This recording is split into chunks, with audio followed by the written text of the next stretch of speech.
ভাই এখানে কিছু বক্তব্য দেবে সবার সামনে। নতুন কমিটি পাইছি, এই কমিটির দেশের লিগা মানুষের লিগা যাতে তারা শান্তিতে থাকতে পারে, ভালো থাকতে পারে, সব সময় কাজ করে যাব, তাদের সে থাকবো। আমার গ্রাম উন্নত করার লিগা যা করার আগে তাই করতে থাকবো ইনশাআল্লাহ।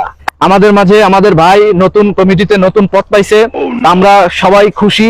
তা আমরা ভাইকে নিয়ে আমাদের গ্রামগঞ্জ সব জায়গা আগাই যাবো ইনশাল্লাহ। সবাই আমরা সাথে আছি না? আছি তো? থাকবো তো?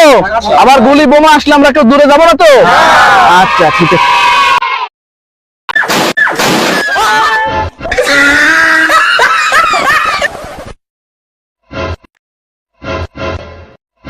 কামটা করলো কি, আমার কর্মী আমার থুয়ে সব ভাইগে গেছে। কি বললো যে বোমা আসুক গুলি আসুক কেউ আমার পিছ ছাড়বে না। কামটা করলো কারাইকে সবাই চলে গেল, এরকম রাজনীতি আর করবো না। রাজপথে কি থাকা যায়? এখন সংবাদ সম্মেলন করবো।